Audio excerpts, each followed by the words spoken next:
So having said that, I do have a title for this presentation. I call it Peace Ecology, but this is another one of those where it really doesn't matter which is the adjective and which is the noun. It could be the ecology of peace, it could be the peace of ecology. Turns out that it's actually a loop, and I'll talk a little bit about that as I share some information with you this morning.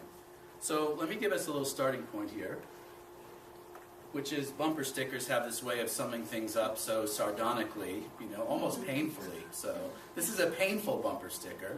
At least the war in the environment is going well. It was meant to be an anti-war statement because the other wars, the wars that people think of when we say war, Iraq, Afghanistan, are not going so well. But this one was meant to be kind of ironic, getting us to think about the other war, the undeclared war, the one that we all participate in. This is that moment where humanity collectively meets the rest of everything else. That interface between humankind and the environment, of which we were never separate. We're always part of it. But we have this, illusion, a very powerful illusion of separateness that entitles us to assert a kind of domination, a sense of superiority, the capacity to consume something, to export our wastes to it, because it's not of us. It's somehow separate from us. Well, that was never true. We bought into it because it served our purposes at a certain point in our, emotional or mental evolution, cultural evolution. And it's okay to have separate moments. I mean, if everything was literally all one, we couldn't appreciate any of it. We would have no perspective upon it. But that nexus of being connected to something and also recognizing the diversity and difference simultaneously is where that balance point is. In our relationship collectively as a species with the non-human environment, that relationship is completely out of balance. We essentially have declared war on the environment, but we just have woven it into business as usual. It's not even something that we think of ourselves as purveyors of violence. But any object that we're interacting with right now, this cup that has decaf coffee in it, makes me probably the greatest purveyor of violence in all of human history, just by the virtue of the accoutrements that we possess. For me, and this is not to call us out, right? We're all in this mix. It gives us a lot of leverage as well. Our complicity with these forces are actually all leverage points to impact that relationship. In some ways, we've reached a point where we've pitted our sustenance against sustainability. We've made it so that to get a meal, you have to compromise your morals. We've attached a value to everything, but we've eliminated values from the discussion. We've polarized this relationship. But in that moment of polarity is also a potential point of reintegration and synergy. So to me, that's the essence of peace ecology. I know some of that's abstract. Let me make it a little bit more concrete. First of all, we have wonderful educators and polemicists and political figures, people like Vandana Shiva, who talks about, it's time to end the war against the earth, this massive undeclared war that we need to own and acknowledge and then use it as an opportunity for peace. Just as every crisis is an opportunity in disguise, every conflict is also a resolution in disguise. Every war is also an opportunity for peace in disguise. So here we have this war against the planet, which is both a hardware and a software situation. It has to do with the way we make a living, the way we procure the things we need to survive. There's nothing wrong with being a consumer in the sense that we all need to consume to survive. It's how we do it and how we are able to do it in the context of perpetuating our ability to survive. If we reach a point where we've made ourselves the enemy of our own capacity to exist, that's a pretty profound moment for a species to consider. If the basic everyday function of our lives pits us against the capacity to sustain those lives, it doesn't bode well for the future. So the idea would be to continue to be able to get by. Nobody says we all have to, just exist on moonbeams and rainbows and just give up, material sustenance. But we have to do it in a way that has long-term potential, that allows us to not only get what we need, but to allow future generations, so they have, intergenerational justice, that they have a capacity to do so as well. And maybe even to, in that moment of doing it well, to not just exist, but to thrive. That we might actually find that the more we get what we need in a way that nourishes the non-human part of nature, we get something back from that. It's not pure altruism. Our self-interest can still be there. We will prosper and thrive if we get this relationship right. And I see that interface, the human to the non-human or the rest of the balance of existence as being in some ways the key. But of course it's very much related to all the 5 spheres of justice, that the peace and justice that the MPA has shared with us as a framing for this conference and for their work in the world.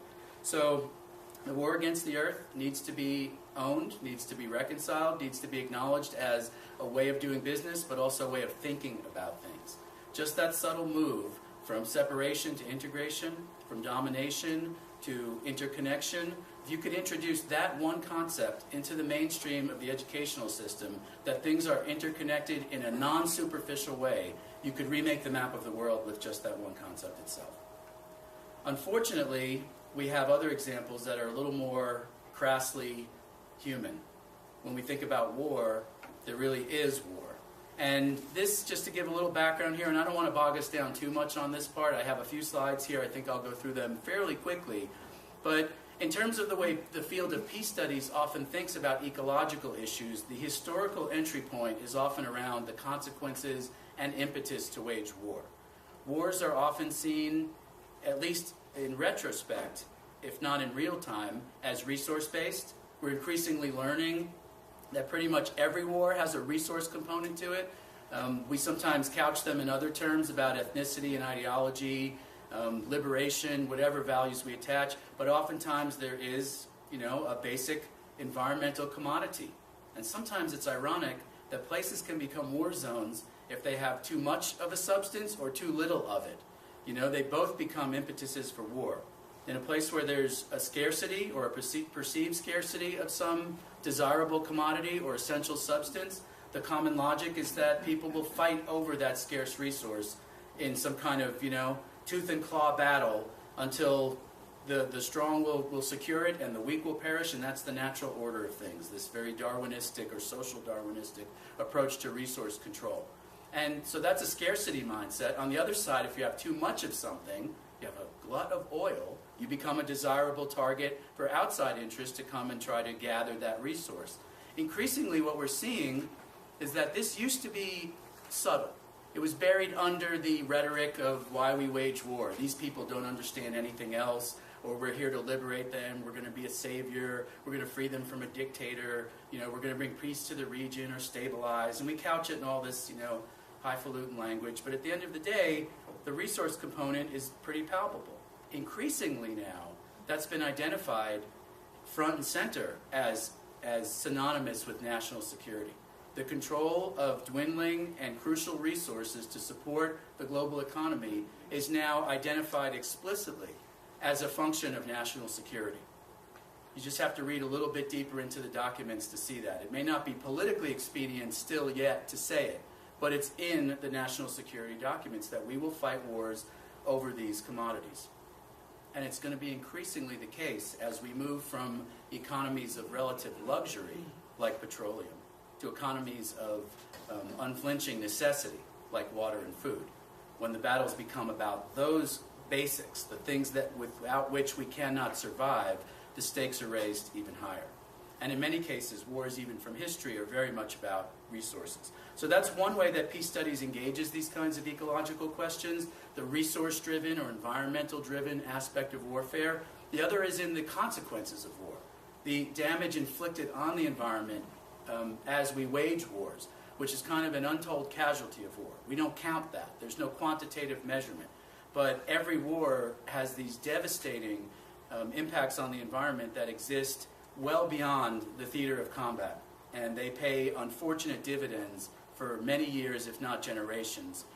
And they find their way into the water table, into the DNA of the people that live there, into the soldiers that fight. The toxification of the environment as a consequence of war is extremely demonstrable, and yet oftentimes not included when we think about the tragedy and the casualties of war. So those are the two main ways that peace studies is kind of backed into the issue, like embracing ecological issues through a negative correlation, the destructiveness of warfare, and the impetus to wage war that has environmental aspects to it. And here's just a few cases from history. Vietnam, still, decades later, deforested, still suffering. Ecosystems are resilient, but they take sometimes longer than human time scale to come back and to be accessible to the humans that live there. First Gulf War was an extremely toxic war. It was short, but again, the unfortunate dividends in terms of contamination and toxification were, noticeable and are still in existence. Then we go back again to Iraq a decade later, and we just, add more to the toxic ingredients to the mix. Again, I'm just going to go through these quickly. In some contexts, these are more germane. I think for today, I'd rather actually move to the constructive side, but I just want to give you a little bit of the background here in terms of how people often engage these issues.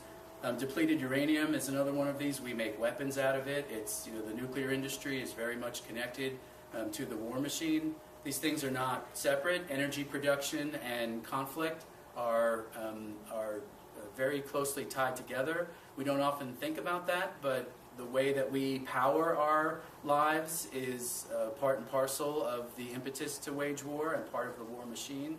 The nuclear question in particular raises some very interesting points of reflection, including the technocratic control of our lives, the idea of using technologies that none of us really knows how to operate or fix or integrate with. There's no human scale to this. You're not going to have a personal nuclear reactor at home that's, decentralizable, or that, you can just kind of strap on or something. It's a technology that we don't understand. It's different than a tool.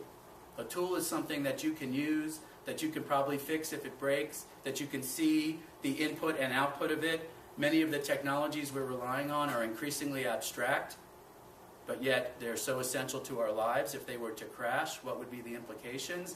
Nuclear is one of those, as we saw with Fukushima, that, this is something that the media moves on to the next big calamity, but this one will not go away for a very long time. And so the nuclear question is woven into this as well. I just wanted to pause on that for a moment. It's a big question by itself, but it's clearly part of this conversation about the ecology of war and peace. It's not only U.S.-driven wars that lead to these outcomes. This is a worldwide phenomenon. In the modern era, there is no war that is not deadly to people, but the environment as well. And the stakes keep increasing as we get better at killing life. The kinds of things we use to take human life are also equally effective in taking non-human life. And sometimes in war, we even weaponize the environment against people as a tactic of war. In Vietnam, deforesting and dumping toxins in the water supply, poisoning the food supply, undermining the basis for people to secure resources to exist was literally a tactic of war, to turn their own environment against them as a weapon. This is very perverse. It's not a news story, though. I mean, people in history have thrown diseased corpses into wells to poison people in towns. They've salted fields and burned down orchards. This, environmental control has a long history as a place of potential conflict. I'm going to turn the page in just a minute to the positive side, so hang in with me just for another moment or two. Kashmir is sort of an interesting case. India and Pakistan have been in conflict over this region for a long time, but they've also found points of cooperation around the environment as well. There's some strange realization that they can fight over this, but if they do, they're both going to lose it. And so there's been a strange, almost de facto détente, even as they're always on the edge of fighting. And it has reached a hotspot, conflict at certain points, but yet it hasn't gone as far as it might, maybe even into a nuclear conflict, because there is some lurking realization that this environment is being shared. And then, final example, there are many others, of course, but Israel and Lebanon conflict in 2006 was a particularly environmentally toxic one, including cluster bombs that would basically their intention was to contaminate the landscape. They didn't really have any other purpose. They were designed to do exactly the kinds of things that we're describing. So here's the lesson, is that we're in this vicious cycle where the degradation of the environment, the loss of the resource base that we need to survive becomes an impetus for conflict. The conflict over that scarce resource only consumes more of it, right? The military is a huge consumer of resources and winds up further degrading the environment and that resource in the process, sparking more conflict and more resource degradation, and we get this conflict degradation loop that's very hard to break. The good news is that the same exact processes that make that downward spiral can be turned on their head into an upward spiral. The same process. It's just changing the direction of the flow. And that's what we're going to talk about in just a moment. One last point climate change. I would be remiss if I didn't at least mention it in passing. It's kind of the elephant in the room in some ways. But essentially, we're starting now to see the chickens come home to roost in the sense of, the way we live our lives. We're beginning now in a human time frame to see the impacts of the changes that we are wreaking upon the habitat. Not in just geological time anymore. And this is a remarkable and in some ways horrifying realization that these things are happening in real time. They're not deferred out to 10, 20, whatever many thousands of years out. This isn't happening on paleontological time. This is happening in the time span of our own lives, which, if you take the long view of things, is bizarre. But again, it's also a strange testament to the power that we possess. If we can make those kinds of changes for the worse, we can also make those rapid changes for the better. Don't buy into this argument that everything's inevitable and thresholds have been crossed and it's a done deal and we just have to adapt around it. If we can make the change that quickly to the detriment, we can also make it to our benefit as well, if we have the will to do it. Okay, so here's our antidote, is peace ecology, this emerging paradigm, this way of thinking about the nexus between conflict resolution, conflict transformation, and the resource and environmental bases of our lives. So first we start with the premise that things are interconnected, not in a superficial way, in a very powerful and pointed way. We can't deny this. We know this. In fact, every culture has this as part of its founding mythology or its ethos. Every culture, maybe except the one that we're mostly participating in, which perpetuates a different way of being in the world. But yet, it's an undeniable reality that things are interconnected.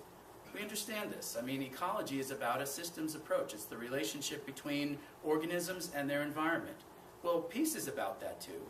It's about the relationship between ourselves and the other, whether the other is a person or the place, It's part of the same way of thinking about the world. So peace and ecology are really, kind of synonyms. They're actually not, terms that are adding something to each other. They're kind of talking about the same thing if we really boil them down to the basic notion of interbeing, of being interconnected. And we know this now. The technology alone tells us that we live in an interconnected world. There is no there anymore. There's no outsourcing, We can't import resources, consume them for our benefit, and export the waste someplace else. There is no such thing in a relatively closed system. There's no there. It all is one system, for better or worse. And it's likely to be that way for a long time. Ideas about that we're going to find huge caches of water and other resources out in the heavens are pretty speculative and, frankly absurd in many ways, at least in the short term. Who knows what the human spirit brings. But in the reality of the time frame in which we're seeing the kinds of challenges emerge that need to be addressed, this is the system we've got. And so appreciating that, that powerful moment where we first saw the image of the Earth from space really gave us that sense of sharing one closed system. There is no exporting, it's part of us. I can't externalize conflict or violence or waste without it impacting me as well. There's just no way to do that any longer. And now that truth is becoming much more palpable. People are getting it. The question is, what is to be done about it? So emphasizing the holistic approach, at the end of the day, in some ways, if we could reinvigorate our enchantment with the Earth, if we could fall back in love with it, we kind of broke up for a while there. We were trying to see other planets or something. But now it's time to come back to a place where we truly can say that and not feel like it's kind of a corny thing to say. Like, we can love this place. We can be re-enchanted with the miracle of this existence and the creation that we are manifesting every day. I know it can sound a little out in the air, but I mean it.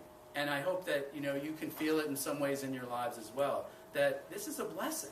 To have this existence, to be able to do what we do, for the universe to see itself through our eyes, and to have the unique arc of every one of our lives, and yet have it be interconnected, either through dialogue or other means, is such a powerful and incredible thing. It's truly a gift.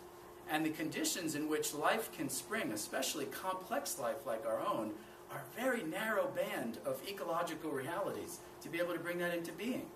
we can stop on that every now and then. It doesn't have to dominate our lives. We still have to get about our business and be busy people and multitask. But we can have little moments where we ground ourselves in that truth, that this is a special experience. Creation and existence are not things just to be, kind of cavalier about. There's a beauty in it. There's an enchantment to it. There's a capacity to actually love that. And that's something that, again, can be more subtle than upfront, but I think it, needs to be in our consciousness to some extent. And here are a few examples of people who have taken some of these teachings and applied them in various ways. Many of them you'll know about. Some were written on the paper at the tables. Wangari Maathai is a very nice one because, of course, she won the Nobel Peace Prize primarily for her work as an ecologist. Of course, she linked warfare, conflict, gender discrimination, and the destruction of the environment all together.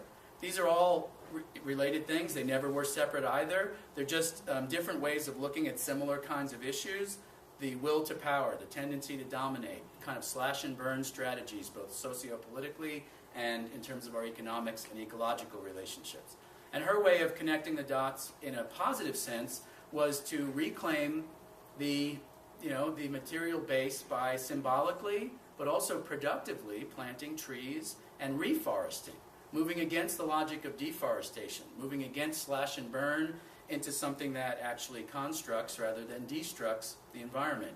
And the fact that it was led primarily, although not exclusively, by women. And by the way, this isn't just limited to Kenya. This is a phenomenon found in a lot of countries, not only in Africa, but probably on every continent. Things like this, projects like this, where in some ways, again, it's not just a gender thing, it's not just women, it's not just a women's thing. We all have the duality of gender within us, the masculine and the feminine, but reclaiming some of the side of the equation that isn't as front and center in the governance, the way that we make the decisions that really matter, the realistic ones. We've kind of scrubbed out certain pieces of that puzzle. We're only working with half of our capacities when we do that. We're not going to solve our problems that way.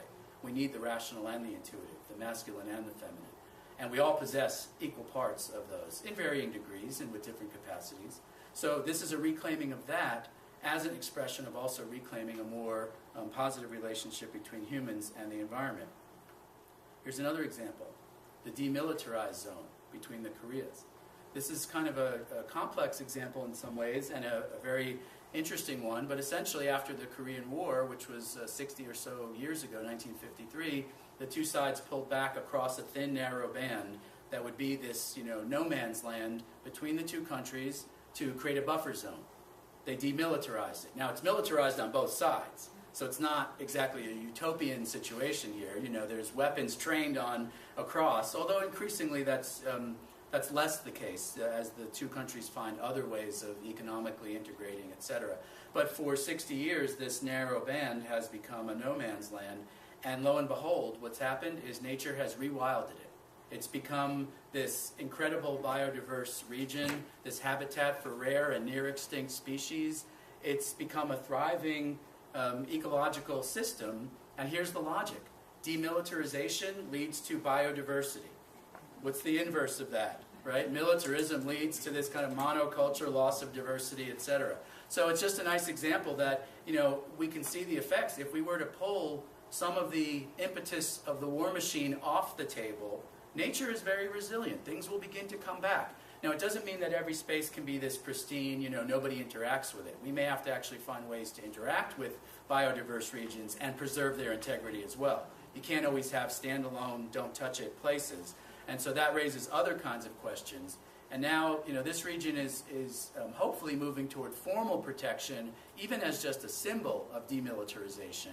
And yet there are already competing interests to attempt to see it as, wow, resources came back. We can go in and use those resources. So it's very much in play. It's going to be interesting to see how it plays out. But there is a pretty strong effort in place to try to formally preserve this as a testament to what happens when we don't use the resources on war. Instead, we put them toward other things, or we just pull the war machine out of the space. So peace parks are another powerful example. Salim Ali's book in 2007 was a wonderful look at these kinds of international efforts to create zones of peace around ecology. So this isn't just a zone of peace where it's just, political peace. this is ecological peace as well.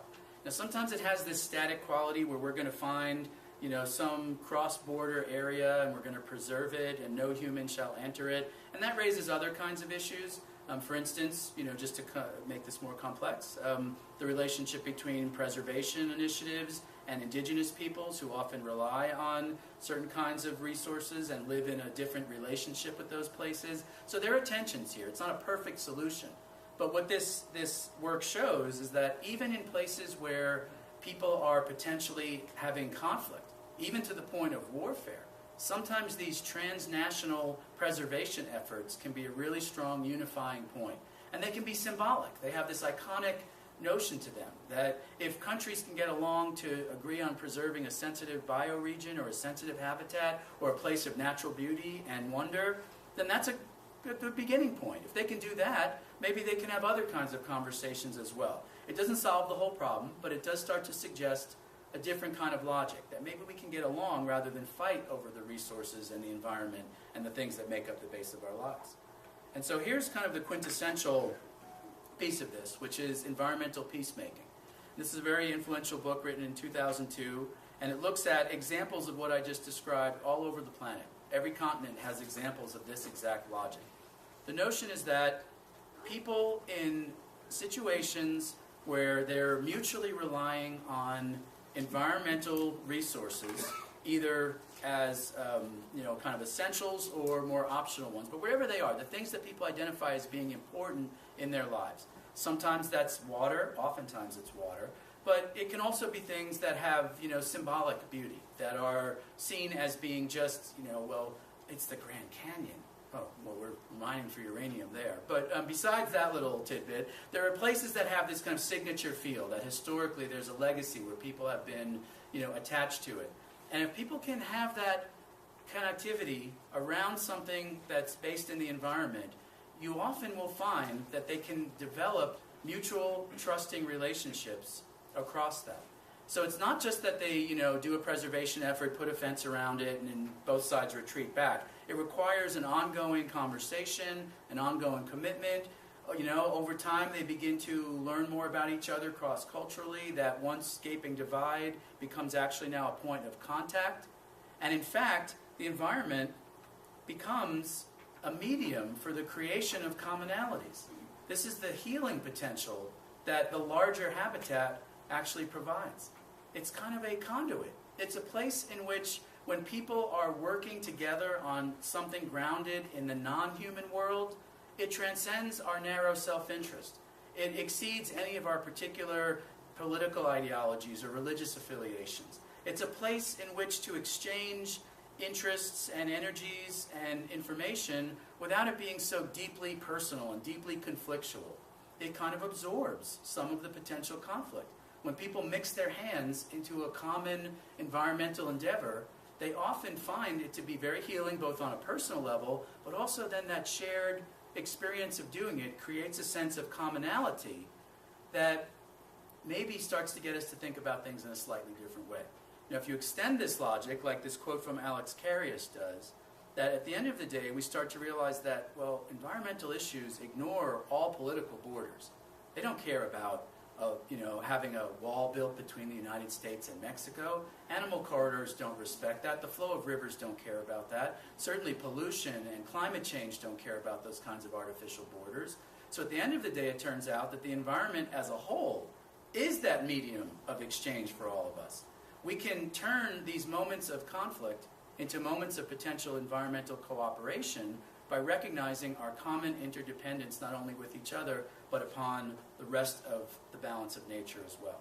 It's not that complicated. It's actually a fairly simple proposition, and yet it's one that, sort of eludes us in some ways. We have this much more Hobbesian view of the world. The standard narrative, again, is that resources are scarce and getting scarcer, and people are going to fight over those resources. The winner will control them, and the losers will be the ones that can't.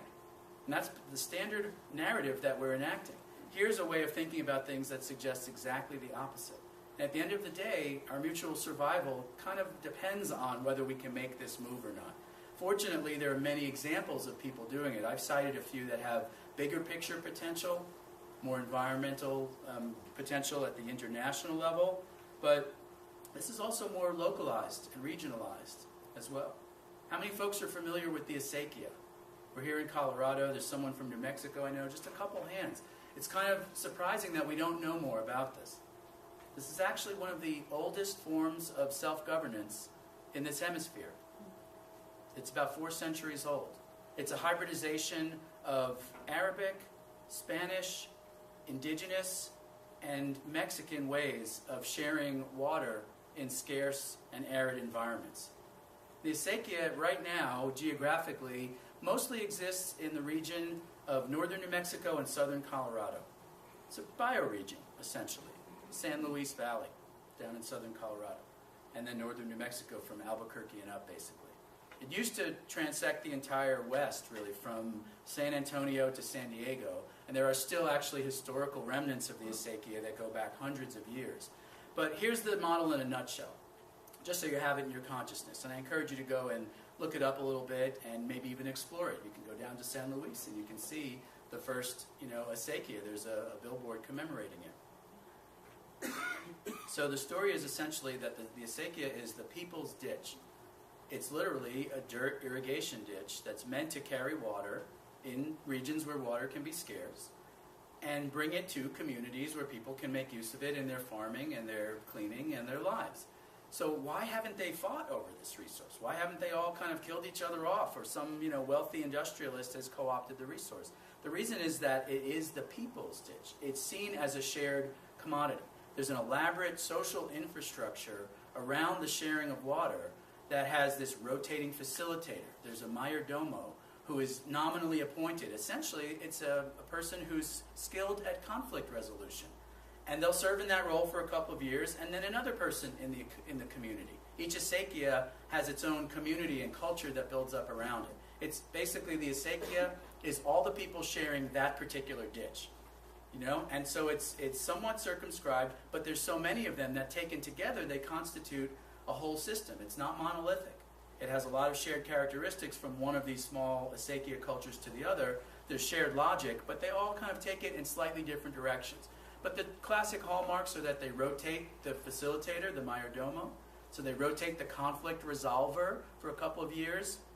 And then, everybody eventually learns the skills of conflict resolution, learns how to be the apportioner when something comes up where one person higher up on the ditch keeps their gate open a little too long and is taking too much.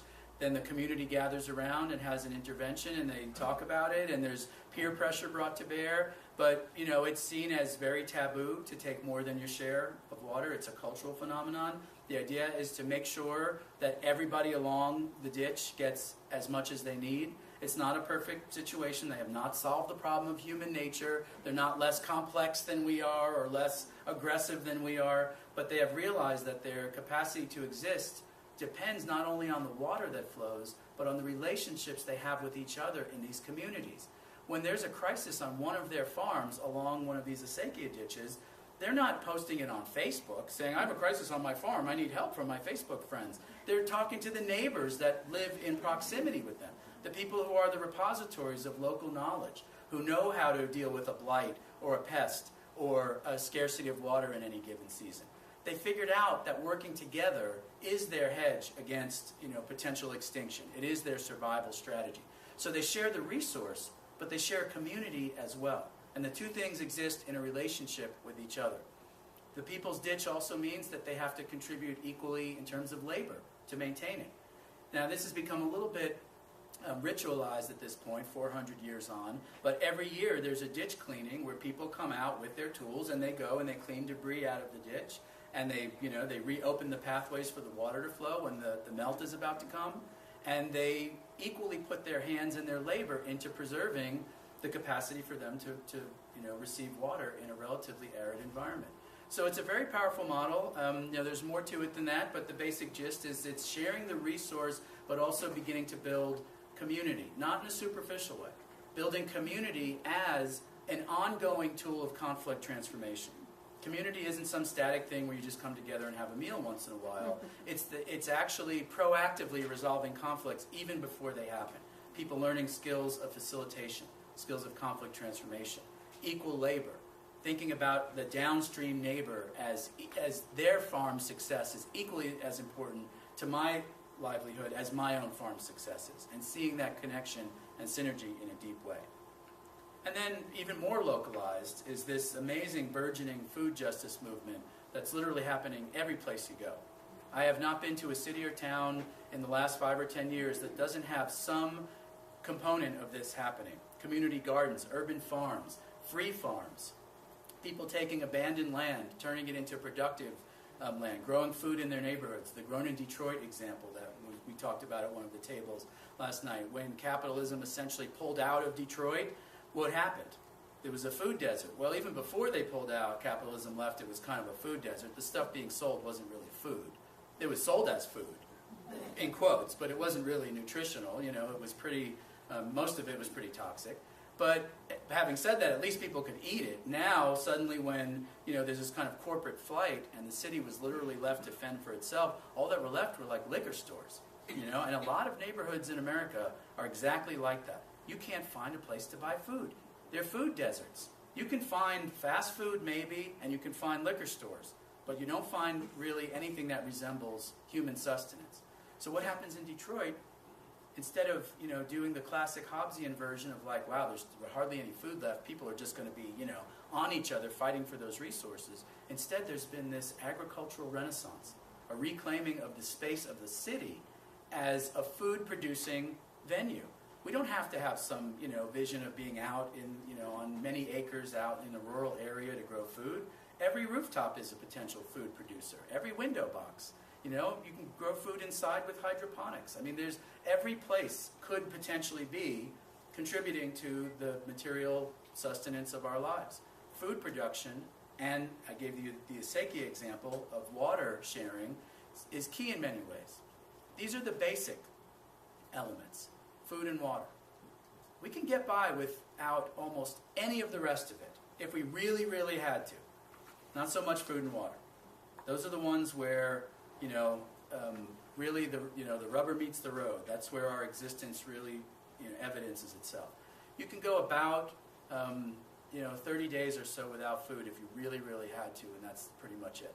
You can go about 3 days without water if you really, really had to, and that's pretty much it. It's a pretty narrow time frame in which to get our living together. So this isn't just about the luxuries of the of the digital economy. The lithium we need to power all of our personal communication devices, which, by the way, Afghanistan possesses most of those. Did you know that? Turned out that the generals knew before we invaded Afghanistan that it was the Saudi Arabia of minerals. They had the minerals that were needed to power the digital economy. The Soviets mapped it in the 80s. Oh, well, we didn't really say that when we went in there, but it turned out that that was well known. But it's not about those luxury minerals. It's not about diamonds, a substance that, besides, needles for record players and maybe a few surgical procedures, doesn't have an intrinsic value. It has a cultural value, but why are we fighting and killing over something like that? It's not even really about things like petroleum, which, as much as we're dependent upon it for food production and transportation and heating our homes, we could find alternatives if we really, really had to. Food and water are different. There's no substitute. You can't synthesize water in a lab somewhere. It is what it is. So these places, these moments of getting ourselves together and fashioning shared responses around issues like food and water have enormous potential as peace-building enterprises. People don't just figure out better technologies for producing food or water in abundance. They figure out ways to share it and conserve it in the realization that unless we all have access to it, then everyone is vulnerable. We need all hands on deck. We need to be able to navigate through this kind of terrain around essential resources. And increasingly, this is going to become more and more self-evident. Not just in our daily practice, but in the ways that wars will be fought over these kinds of commodities, and explicitly so. So here's people doing food production, gardens and farms, creating genuine security, learning how to interact with each other. There's something poignant about the bread-breaking moment. People share a meal together. It promotes a different kind of solidarity. It's not just an abstraction. You're working in the field together. You're planting things. You're harvesting them. You're seeing the connection between the production and the consumption, and you're sharing the meal together. You're feeding other people. There's a lot of magic in those moments. All those little CSAs and community gardens, look for those. Don't just see them as agricultural experiments. See them as peace-building experiments. They genuinely can build the fabric of a community. So at the end of the day, what we're seeking here is a sustainable peace. We don't just want our peace to come at the expense of others. We don't want the peace that comes with war, the peace that comes with resource extraction, the peace that comes when we take someone's resources and we live prosperous, peaceful lives, but they're not doing so well.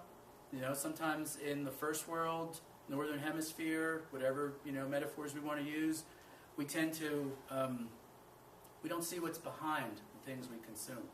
We oftentimes only see ourselves reflected back from the shiny surfaces of the things we consume. We don't often see what's behind that, the kinds of immiseration and despair and environmental destruction that are woven into the things that we consume and we use in our lives. So turning that on its head, creating a peace that is sustainable, both on a human level and an environmental level. And Ken Shifford has a wonderful way of expressing this, that what we seek is a social system that at all levels produces abundant life and justice, a system in which basic human needs are met, including the right to life, to food, and clean water, a system that is layered, redundant, resilient, robust, and proactive.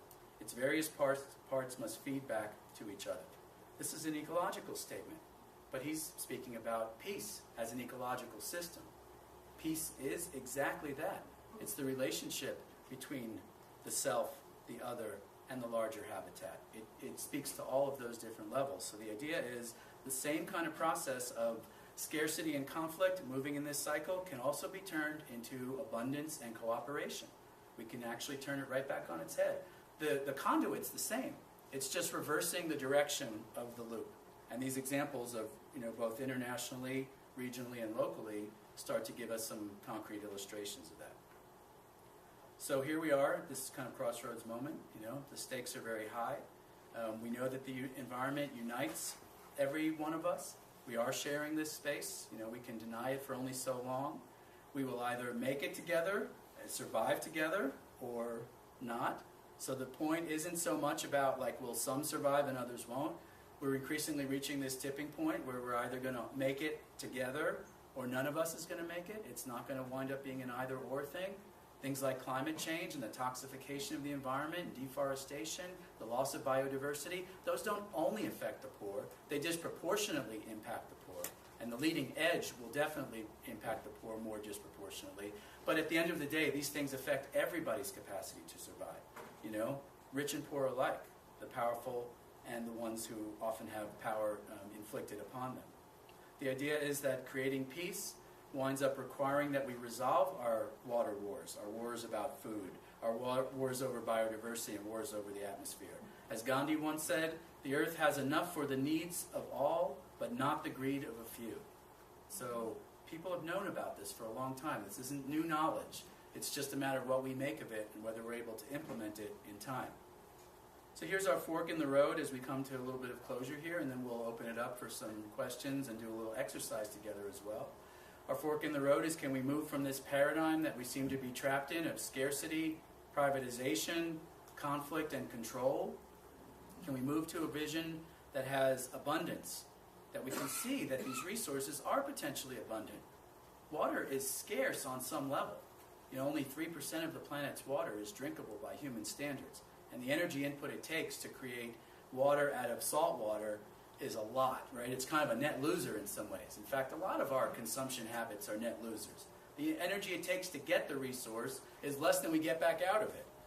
Think about every time we have to go after tar sands and dig deeper for petroleum and invest trillions of dollars to invade other countries. Those are all energy inputs that are not being calculated, and they kind of become net losers. Abundance is the opposite of that there actually can be a multiplicative effect in terms of creating more out of less rather than less out of more. And sacredness, can we reinvigorate our relationship to the earth in a non-superficial way that does recognize that this existence is something of beauty? There is, Aldo Leopold's land ethic, integrity, stability, and beauty. Those things matter. There's a foundation. There's some reason that we're in relationship with each other in these things, to appreciate that and to feel like these things have integrity and beauty unto themselves. They're not all just put here as a human life support system. Partly so, but we're also supposed to be, in the mix of helping these things to be what they are to be as well, to appreciate the beauty. I think the earth kind of likes having us around to see its beauty and wonder. You create a work of art, it's nice to have people appreciate it. The earth is like that. I think it wants us to still stick around. It would like to help us survive. We can help it help us to survive if we turn some of these things on their head. And then finally, building community. Not, again, in a way where it's just a word that we like to kind of enlarge the font and community, yay, it's all good. No, a way that we constantly negotiate with each other. We have to sit down and we have to figure out ways to share resources, ways to share governance, ways to create entry points for trust building and peace learning, and the communities become the place that it's where conflicts are resolved when they happen, and it's where conflicts are resolved even before they happen.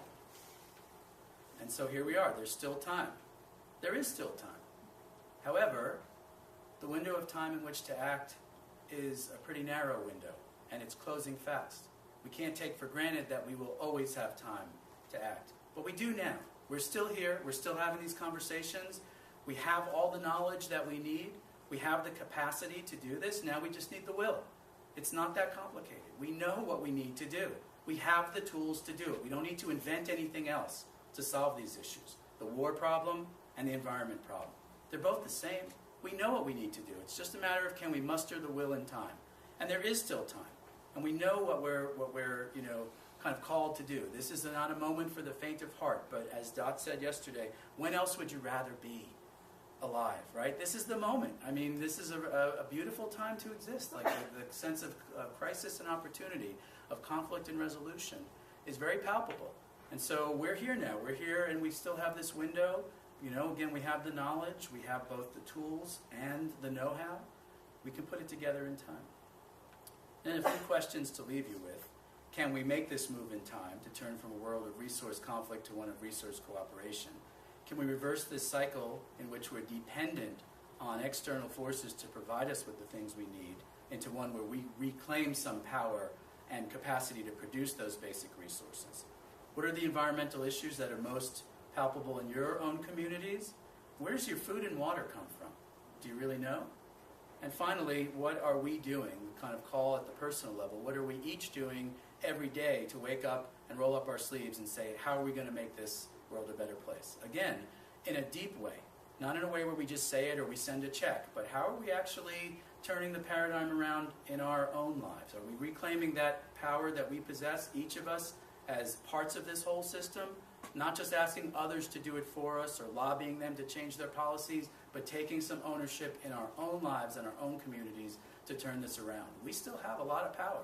In fact, in some ways, the power holders, which is a weird phrase, kind of fear the power we possess. It's one of the reasons they often want to keep us in the dark and have us in a dependent relationship. If we were to exercise that power as consumers, as community members, as educators, as parents, as colleagues and friends, there's a lot still in the arc of our own lives and the small parts of our existence that happen in our communities.